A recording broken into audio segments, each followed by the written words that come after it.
to talk about 28 Years Later. It has one of the most surprising and weird endings that people have seen in years, and this movie is dividing audiences. People seem to either love or hate this movie right now, saying it's either the best thing or the worst thing they've seen in years. So let's get into it and talk about what it's really about. In this video, I'll break down the movie, explain the ending, and we'll talk about secret symbolism, hidden themes, and no, this movie is not about toxic masculinity. I keep seeing people getting this one wrong, so let's set the record straight. This is 28 Years Later, Explained.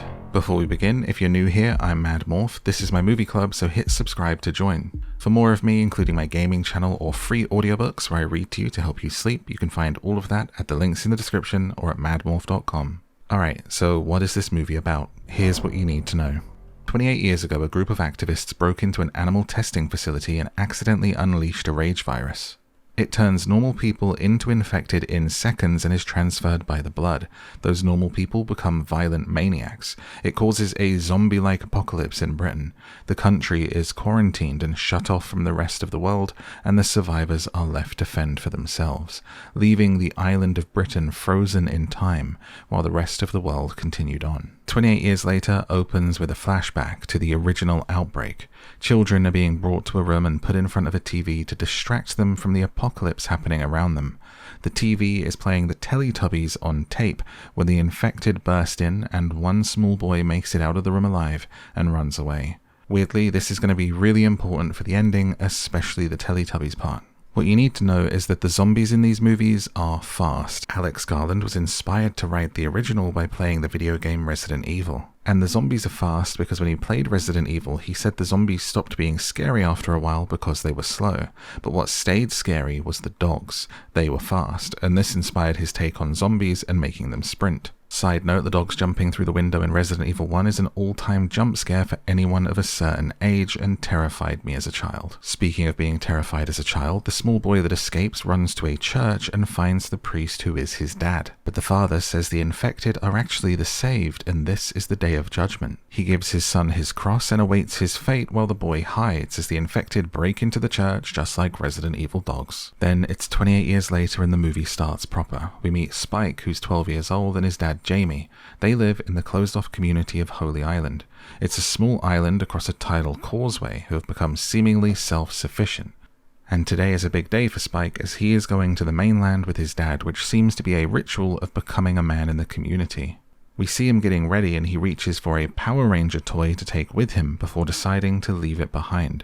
It symbolizes how today is his coming of age, the loss of innocence and the end of childhood. He decides to leave behind this symbol, this child's plaything. We also meet Spike's mother, Isla, who appears to be very unwell, having episodes of confusion, shouting at the dad for taking Spike to the mainland. Her name is Isla, which literally means island. It's a pointed reference to the island of the Holy Mission and the island of Britain, both physically and culturally.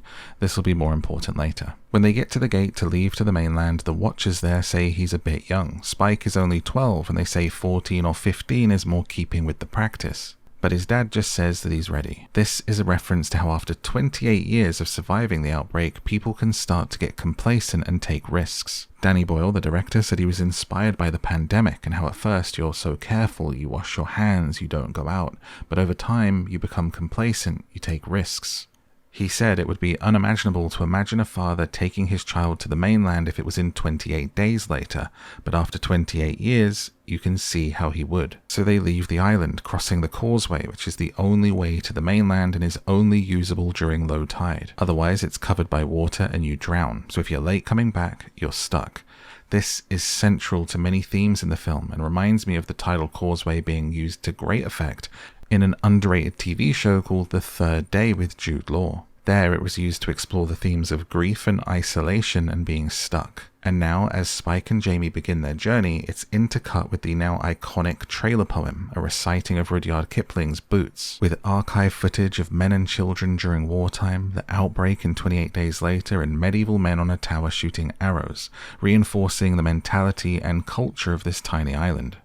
As for the poem Boots, it's about the psychological toll of marching by British infantrymen during the Second Boer War in South Africa. It's about the dehumanizing effect of endless repetitive motion of marching, being driven to the brink of madness and becoming fixated on your boots. This has a lot of meaning when you apply it to this film. As they march, boots, boots, boots, moving up and down again. Don't look at what's in front of you. Men, go mad with watching them. Count the bullets in the bandoliers. If your eyes drop, they get atop of you. It's referencing the monotonous ritual of staying alive that people have been up to for the last 28 years, checking and double-checking everything for safety, marching on with the same routine. That's how they've made it to this point, how this community has survived. We know from any zombie movie that one person making a mistake, the wrong thing at the wrong time, can get a lot of people killed. But it's the madness in this situation, quietly referencing that everyone in this world is on the brink of insanity as a result of it. Jamie and Spike continue their journey as he inducts him in the ways of the mainland. We meet the first special infected, Slow-Lows, that crawl on the ground eating worms, and Spike's told to get his first kill. He does so with an arrow. The female Slow-Low has been sneaking up on them and attacks and is killed by Jamie, before he aims at a child infected, but Spike says "Dad," as if asking him not to kill it, and they let the child version go. It's another indication of how complacent Jamie has become, not keeping an eye on his back and almost getting snuck up on. It's also our first glimpse at how the infected have adapted over 28 years, a hint at them having a family structure, and a hint at Spike's compassion, even for an infected. They search a nearby house and find a guy strung up by his feet with the name Jimmy carved into his chest, which will be very important later. Spike is told to kill it, as the man has now turned into an infected.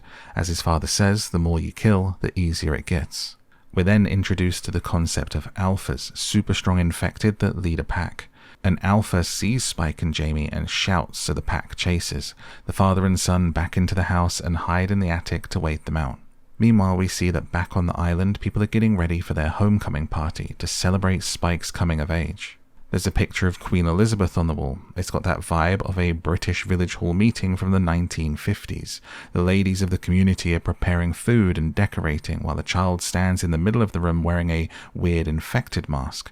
This is never explained, but it's another hint to the odd little practices that crop up 28 years in a collapsed society. It also shows this little society as quite patriarchal. The women are preparing food in the room while the men give the boys lessons on archery. This island is not just frozen in time, it has gone back in time. It's regressed. It is not frozen in 2002 when the outbreak happened, it is the 1950s all over again. The Queen on the wall not only reinforcing this island desperately holding on to British values, but also how this timeline has changed. The UK didn't survive long enough to see the Queen pass. She is still their monarch to them. This is also repeated later by shots of the Sycamore Gap tree. This tree was cut down in 2023, but by showing it still standing in this timeline, it tells us the world ended. That never happened. This is an alternate timeline of our own. While waiting in the attic, they see a fire in the distance through the night, but when Spike asks questions about it, Jamie doesn't want to answer him, saying he's never been there. Jamie continuously lies to Spike and to everyone throughout this movie. Spike falls asleep and has a dream of his mother, her head just out the top of some water, and note that there are rock cairns piled up around him. But he is woken when there is a stampede of deer outside which collapse the building, and as they run to get home, they look to cross the causeway through shallow water. We then see a giant flock of birds flying around the Alpha, and then away from him and overhead of Spike and Jamie. It's really notable and never explained that we have stampeding deer collapsing a house, forcing them out, birds flocking and leading the Alpha to them. It hints at some kind of either control of the animals from the Alpha or simply living in harmony with them. To have two big animal things like this happen in a row is more than a coincidence, and later there is even a pack of rats. So what do you think? Have the alphas developed control or sort of communication with the animals? Let me know what you think in a comment. We then get one of the coolest scenes in the film because the tide hasn't quite gone fully out. They have to run through shallow water to get home while being chased by an alpha, and it looks spectacular. The background is a star-filled sky because there's zero light pollution in this dead world. There's just a perfect, brilliant sky and the northern lights as they're chased down by a killing machine. It's easily one of the most cinematic shots I've seen this year. Luckily, the crew at the gate are there watching and fire a massive flaming arrow into the Alpha, saving them. At the homecoming party, everyone celebrates and Jamie embellishes and brags about their journey and his son's achievements. Everyone is drinking, cheering, shouting, singing, and even Spike is encouraged to drink alcohol now that he's a man, and he doesn't seem to be particularly enjoying himself. He goes outside and throws up, his body rejecting the alcohol. the end of his own innocence and adulthood, rejecting the culture of the island. And while outside, he sees his father sneak off and cheat on his mother with another woman, causing Jamie to go home and hears from an older man in the village about the fire he saw being a Dr. Kelson, someone who used to be a GP. Spike is of course interested in this because of his mother's health. So in the morning he confronts his dad, and his dad tells him the story of how once they were on the mainland and saw the doctor, and he had lined up hundreds of bodies on the floor. Spike asks what's wrong with his mother. His dad says, "I don't know." He says, "Is she dying?" He says, "I don't know." The way it's delivered, we get the impression that he does know, but doesn't want to say. And then when Spike makes a comment about the dad wanting the mum to die so he can be with Rosie, commenting on the fact that he cheated on her last night, his dad backhands him. Confirmed by the writer, this backhand is another example of how this little society is kind of back in the 1950s. This is not modern parenting, they've gone backwards. It's a confrontation that leads to Spike setting a fire to distract the guards at the gate and spiriting his mother out of the village to take her to the mainland to find the doctor, leaving the village and his dad behind. This leads us into the next act of the movie, which is Spike and Isla going to the mainland. We get a direct comparison of a child going to the mainland with his father and now with his mother. The masculine energy and the feminine energy, and the two journeys are very different. As they pass across the landscape, we see graffiti, the words "Behold, he is coming with the clouds," written on the side of a building, and someone has added the name Jimmy. And we see a group of NATO soldiers take on a horde with only one surviving, as well as a pregnant infected stumbling through a stream. While walking, Spike and his mum see the Angel of the North. This is a contemporary sculpture that's been up since 1998, and Isla says, "We passed this once," saying, "You said it would stand like this forever, like the pyramids or Stonehenge, that looking at it is like looking into the future," before saying, "How far did we travel this time? 100 years? 1,000? She's having a confused episode and thinks Spike is her father. She's remembering being 7 years old and driving past pre-outbreak. She herself is a symbol of regression. Isla and the island are regressing.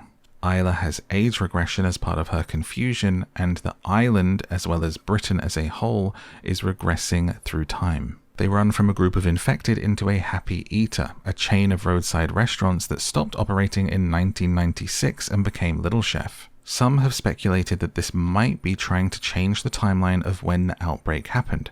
The original outbreak is meant to have happened in 2002, and this suggests that it might have happened in the late 90s. But I think it's missing a core point and theme of this movie, the hanging on to things of yesteryear, our human obsession with nostalgia and things long gone.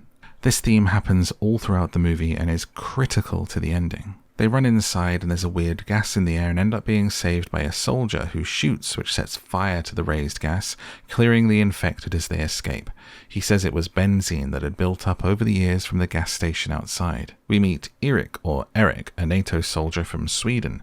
It turns out they were patrolling the island's containment zone but crashed into something and drifted to land and are stuck here. He is the last surviving soldier from the group that we saw earlier. And then Isla calls Spike Daddy, and Erik has to give her a piggyback as they continue their journey to the doctors. Again, another confused episode which seems to regress her even further back in age. She gets lost in time. She thinks she's a kid again, hence the piggyback and calling her own son Daddy. Erik serves as an interesting reference point to how the rest of the world has continued on. Only the UK has been quarantined to contain the infection. He says things to Spike like, "Oh, you don't know what a delivery driver is. Oh yeah, you don't know what online is." He has an iPhone and Spike doesn't know what it is. The writer Alex Garland has said this movie is not about the UK isolating itself. It's not necessarily a direct correlation to things like Brexit. It is instead the reverse. It is the rest of the world isolating the UK.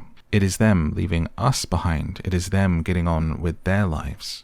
The same way that there are really terrible things happening in the world all of the time, but it doesn't stop our Amazon deliveries. We go on with our life. Meanwhile, Isla follows some screams of an infected to a train. A pack of rats scurry out from under the train and she heads inside and finds the pregnant one. She helps her give birth. This moment shows that Isla is able to connect with an infected beyond what we've seen so far, with them being murderous, raging maniacs. The mother wants help to birth her child and accepts it and then passes out. But once they clean the baby off and the mum wakes up, she is violent again and attacks, and Erik shoots her. It's interesting to think about, and I'm not sure it's as much Isla connecting with another woman as much as it is about the fact that pregnancy can override the rage. Being pregnant and giving birth makes overwhelming changes to the body during and after. The hormones are crazy, so it's not a crazy leap to suspect that during late pregnancy or birth it might return a person to themselves momentarily. The rage virus is like being pumped with anger and steroids, and maybe being pregnant kind of counteracts that. It is also referencing the fact that humans and the infected are still one and the same despite the island's constant narrative that paints them as the other. Erik wants to do away with the baby because it came from an infected, but he's grabbed and killed by an alpha who we can assume is the father. This absolute monster of a man, who is played by someone who is 6'8", chases Isla and Spike through a train with no clothes on, and he got a massive dangling thing flopping between his legs. Everyone's talking about it. It's so big that it can only be intentional since it's fake. So Danny Boyle and Alex Garland must have planned for this man to have an elephant's trunk. He's the elephant in the room after all, so it's only fitting. They are saved by Dr. Kelson, who blow darts the alpha and it puts it into a standing sleep. He's played by Ray Fiennes and says the dart is a combination of morphine and xylazine and that he paints himself in iodine as a prophylactic against the virus. This is a man of science in a movie steeped in religious symbolism. Then Dr. Kelson says he calls the alpha Samson, and he takes the head of Erik from the alpha, and they leave him there to sleep. I'll come back to the significance of the name Samson at the end, but what you need to know now is that Dr. Kelson seems to be living in a kind of harmony with them. He keeps his distance rather than attacking. He uses his blow dart when he needs. He's even named them. We can assume an islander would use this opportunity to kill Samson, but Kelson leaves him alive. He was a doctor, an NHS doctor. He sees these people as unwell, as diseased, as patients. So Kelson takes them to his place, which is the Bone Temple, and when Spike sees it, he says, "What is that?" With Kelson replying, "I've been waiting 13 years for someone to ask that." Kelson has been using the bodies of people and infected to create this art installation-like area that is towers of bones, with a central sculpture of skulls stacked on one another, stating that it's memento mori, remember you must die. It's a pretty well-known motto, the meaning of which is the inevitability of death, to be aware of your mortality, the most common symbol of which is a skull. It is both a reminder that you will die and a reminder to live, and to live right. Dr. Kelson has become like a mad artist in the apocalypse. Colonel Kurtz if he was a sculptor, yet he comes across as more kind than the islanders. And this is likely his way of coping in this world gone mad. Boots, boots, boots. He says he built it from the infected and the non-infected alike because they are alike. It's a monument to all the lives lost, that every skull had thoughts, sockets that saw things. He is a character that sees the infected as human, unlike the islanders, while Spike has been trained and told to kill, that the more you kill, the easier it gets. Kelson is a healer. He doesn't kill, and he tells the truth. He is an opposite to his father.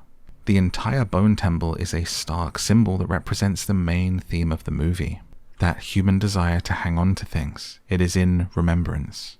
Dr. Voldemort explains that it's probably the placenta as to why the baby isn't infected. But Spike explains the baby is not why they came here, and Dr. Kelson examines Isla. When he asks her to describe her episodes of confusion, she says it used to come in waves, but I think the tide's coming. Her acknowledging that she feels it's getting worse and that she's almost at her end.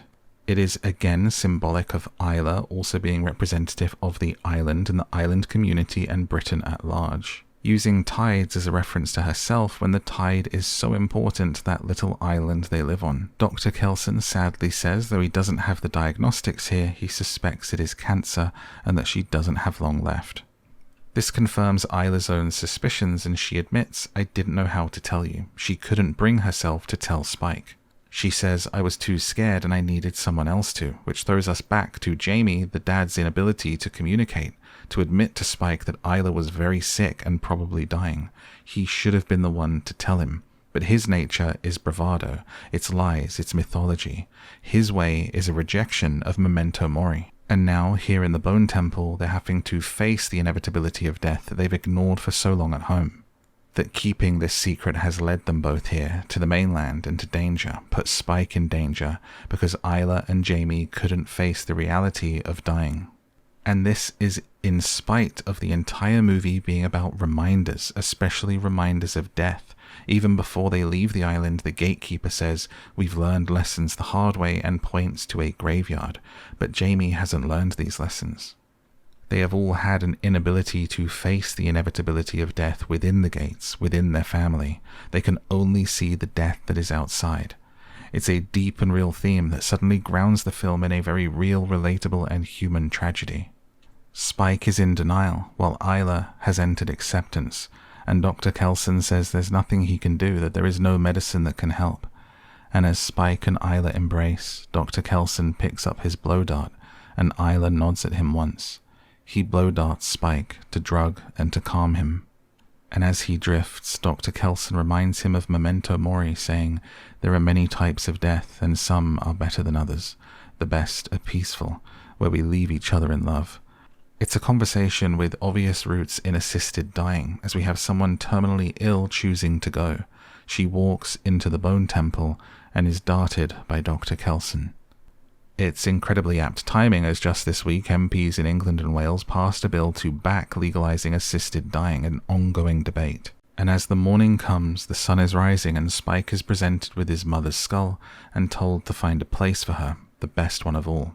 There is then another high point of this entire film, as we have this incredible visual of Spike climbing the skull monument and placing his mother's skull as the sun comes up, placing her on the very top and turning her slowly to face the sunrise.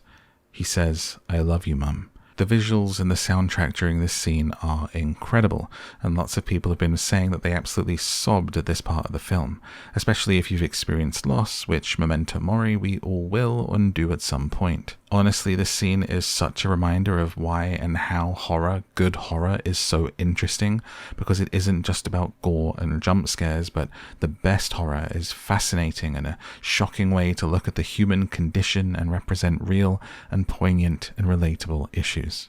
We are brought back down with a bump by Samson the Alpha running to them, and they hide underground as Samson smashes through the floor and grabs Dr. Kelson. He's ready to pull his head off, but Spike grabs a dart and stabs Samson in the arm with it, putting him to sleep.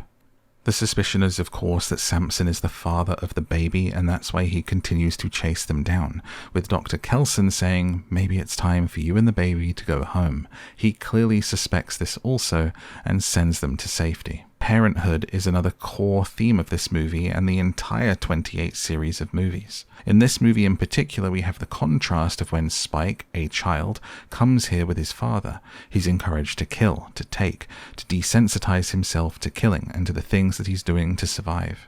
While the time that he spent with his mother is full of compassion, stories, remembrance, and quite literally love, with Dr. Kelson even contrasting his own memento mori by reminding Spike of memento amoris, remember, you must love. Spike returns to the causeway carrying the baby, and we cut to 28 days later, just like we do in the first movie. We see him catching a fish with his bow and arrow, and the voiceover is him and the letter he wrote to his dad. Spike says, "Don't look for me, I'll come back when I'm ready." He left the baby at the gate for them to collect and care for, but he himself has rejected the village for now, choosing to stay on the mainland, saying he wants to keep walking until he can't see the sea. Boots, boots, boots. In the letter, he names the baby Isla after his mother and asks them to be kind to her even though she's from an infected. His dad, reading the letter, runs into the high tide, shouting for his runaway son.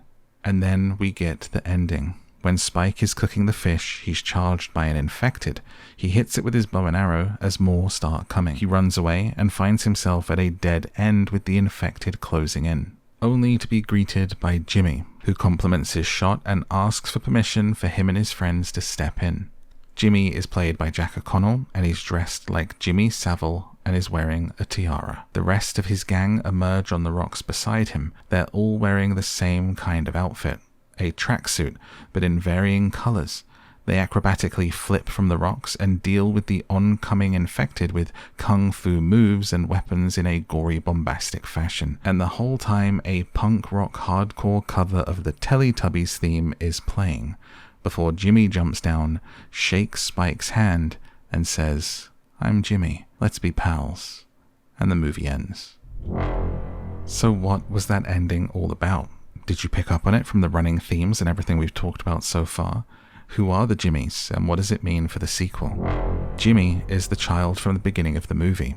Remember how the movie opened with a group of children being put in front of the Teletubbies? Jimmy and all of the children in front of the TV are blonde, and all of these Jimmies are either blonde or wearing blonde wigs. Jimmy watched all of his friends and family ripped to shreds that day when the outbreak started, a great trauma at an early age, and is seemingly now leading a gang or a cult that constantly tries to repeat and undo that trauma.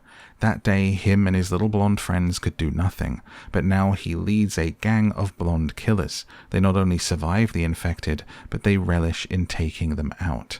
They take back the power from his childhood trauma in a very violent way.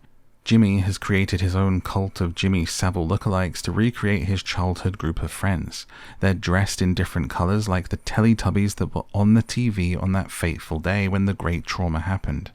Yet another reference point to holding on to things and refusing to let go, the power that certain things can have over our life if they happen at key moments. They do kung fu moves and flips, and it's even shot like an episode of the Power Rangers. This calls back to the Power Ranger figure that Spike chose to leave behind when he became an adult. This is in contrast to Jimmy, who is probably in arrested development from the trauma at that young age. So while Spike leaves the Power Ranger at home and becomes a man, Jimmy has literally become a Power Ranger. Some people have said that they think that the Power Ranger and Kung Fu moves are in Spike's head. Spike was born in that island. He has never seen an episode of the Power Rangers. He just has the toy. I don't think his imagination would be conjuring that up. I think it's quite literally showing us that Jimmy and his friends are in this arrested development and kind of taking cues from 90s television, and they're kind of stuck in that stasis and at that age. Jimmy wears the cross that his father gave him at the start, but he now wears it hanging upside down, which while it does make you think of, upside down cross equals evil, it can also symbolize the cross of St. Peter. He requested to be crucified upside down to make a point. The point was that the values of those crucifying him were upside down. And we also know from earlier that the Jimmies hang their victims upside down and leave them to the infected, hanging upside down by their feet, just like the cross. Jimmy's full name is Sir Jimmy Crystal. If you abbreviate his name, what do you get? JC, Jesus Christ. There's a lot of biblical religious references in this movie, but more of that after. Because we of course have to talk about the fact that Jimmy is dressed like Jimmy Savile. Jimmy Savile was a well-known British presenter and cultural celebrity icon until he was outed as one of the country's worst predators ever. A literal British personification of evil, depraved deeds. It's a disturbing example of how the world stopped when the outbreak happened. Britain never found out what an evil man Jimmy Savile was. To this timeline and culture, he would have remained a pop icon, a cult hero. And this cult, the Jimmies, have modeled their look after him. The entire movie is about remembering, misremembering, and cherry-picking. Anyone outside of the UK will not be able to fathom how famous this man was in this country. Every single person of a certain age knew of him and has done impressions of him. He would even rub shoulders with the royal family and was very well connected. But who is this Jimmy, and what does it mean for the sequel, and why the Jimmy Savile costume? The writer and director said that Jimmy is not a good person. His entrance at the end of this movie is the reintroduction of human evil into the film. 28 years later is a horror film that is full of humanity and compassion. At the surface, it's about family. All of the humans are pretty much mostly good in a story sense. The worst we see from them is very human flaws, an inability to communicate, lies, bragging, cheating, but there's no crazed murderer, there's no roaming bandits or weirdos that you would normally get in the apocalypse, not until right now, setting us up to explore this further in the second film. Don't forget that the first film was a lot more about human evil than the outbreak itself. The ending of that movie had soldiers broadcasting a safe haven location, which was really a trap to lure women to be their slaves. So expect the Jimmies to be doing some really terrible things in the sequel. We already know that they hang people up and carve in their chests and leave them for the infected. And the symbolism of a Jimmy Savile lookalike befriending a child at the end of this movie can't go unnoticed. I don't think it's going to take that exact route with it, but metaphorically, Jimmy may look to corrupt Spike. Or is this all a red herring, and could the real Jimmy be Jim from the first movie? In the first movie, Cillian Murphy's character is called Jim. Now, why would you reuse the same name for a pivotal character at the end of your third movie going into your fourth, a movie which we know Cillian Murphy is confirmed to return in? Could Jim from 28 Days Later actually be the Jimmy referred to throughout the movie? Could this cult of Jimmys somehow be paying homage to the Jim of 28 Days Later, but a bastardized version of it, doing terrible things in Jim's name that he doesn't necessarily agree with? How many times has that happened through history? The Jimmy Savile clothing could even be a big red herring because it makes you think of him, but also to throw you off from the scent because Jim wears a tracksuit in the first film. Yes, it's a reach, but I do find it weird that both of these characters in the next movie are going to be called Jim. I just don't think you do that as a writer unless you have something in mind for it. Danny Boyle has said that Nia DaCosta, who is directing that fourth film, has used Jim and brought him back in a very interesting way, so time will tell. Danny Boyle has also confirmed that if they get to make a third 28 Years Later movie, that would focus on Cillian Murphy's Jim as the main character. It would be his story if they get the funding. It depends on how well this and the next movie do. Speaking about the Jimmy Savile references, Danny Boyle said, "It's to do with how we cherry pick from our memory." He said, "It's all kinds of twisting in this partial remembrance, clinging on to things and recreating them as an image for followers." With Garland, who wrote the script, saying, "He's a kaleidoscope, isn't he? A sort of trippy, effed up kaleidoscope." The main alpha in the movie is called Samson, a biblical name of a character of strength attributed to his uncut hair, just like our alpha, who is very strong and has uncut hair. Samson of the Bible used his strength to fight the Philistines who were oppressing the Israelites, similar to how Samson, from his point of view, is protecting his land from the humans. They come to his land and kill his infected. And what for? They came back with only a frisbee. They find nothing else of use on the mainland, even remarking that they've searched the same house 1,000 times. So why do it? It's part of the Holy Island's culture and ritual, their own upside-down beliefs and mythologies. And let's throw it back to that homecoming party. The drunken song that they sing is Delilah by Tom Jones, as they sing the lyric my Delilah over and over again. Delilah is the name of a character in the story of Samson. He falls for her, she's a Philistine woman, and she betrays him, cutting his hair while he sleeps. This is not a coincidence, and it can't be overlooked. It is another example of the religious symbolism that is prevalent throughout this movie. I think Samson is more important to this story than people realize, and he'll be important in the next movie. I've dug into this whilst I was thinking it, and found out that someone in the cast list for the next film is playing Samson's dad. So it looks like there's going to be a flashback where we get Samson the Alpha's backstory. So what is the significance of Isla? She's important in many ways, as I talked about during the video, but I'd like to point out one other important comparison. She is sick, just like the infected. She is a parallel for the zombies. Her own episodes of confusion and even a really angry outburst at the start mirror the rage caused by the virus in the so-called zombies. Screaming the C word over and over again at Jamie, with Spike even saying at one point to Erik she can't help it. For her it comes in waves and she has these episodes. For the infected it just happens to be permanent and very, very violent. It shows us that sometimes these things can't be helped. People become mentally unwell for many reasons. That a character like Dr. Kelson has it right. He sees the infected and the humans as alike, stating it outright during the movie. His entire monument is in remembrance of all and features the bones of both. And that idea is absolutely central to the core theme of the series that carries over from the first movie. The infected are humans but sick. They can't help it. They aren't zombies and the undead resurrected. It is again a viewpoint that is directly opposite from Dr. Kelson to Jamie, who tries to push the view onto Spike that they have no soul. And we know that Dr. Kelson and Jamie are both in the sequel, and I hope that these two interact. In fact, I can see Jamie becoming perhaps a bit of a villain and even taking Dr. Kelson out. He might find out what Dr. Kelson did to Isla and hold him responsible. He might not have the depth of thought to kind of think of it like a beautiful death and take revenge. So what is this movie really about, and what did I think of it? 28 Years Later is a very layered movie, influenced by all kinds of things. Writer Alex Garland has said it's not about Brexit and a post-pandemic world, but he admits to being influenced by those things while writing because they happened. The same way he says he's probably influenced by The Last of Us as he played it twice, back to back, which if you think about it is probably why we have Special Infected in this movie.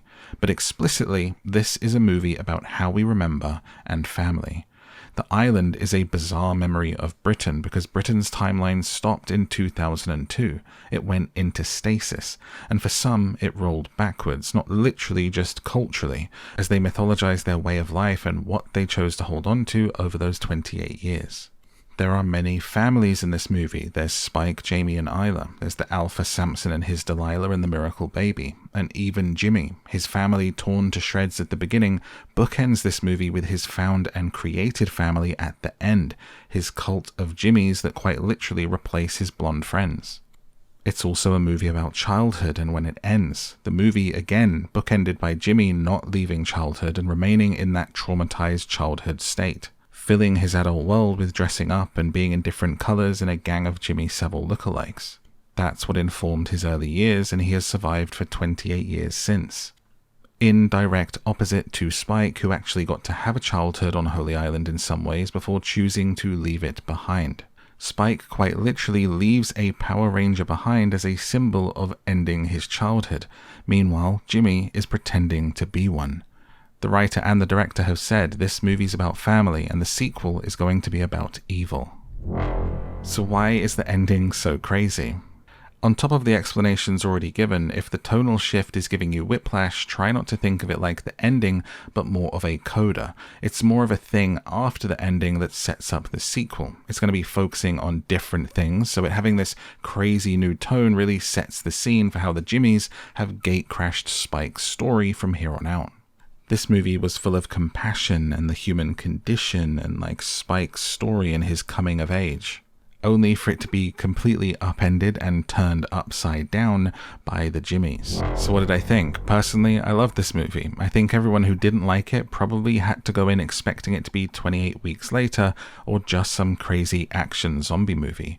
28 Days Later was never that, and most zombie films are actually always more about the human survivors and human evil. Did people just want some big crazy action scary movie full of jump scares and gore? I can understand that if they did, then if they come to see this piece of art that contains multitudes and doesn't hold your hand and tell you what to think or how to feel, then they would be disappointed. But I really hope that this video has helped shine a light on some of those points and how well crafted this story is. Hopefully, if you've watched to this point, you can now appreciate it a bit more, even if you did already.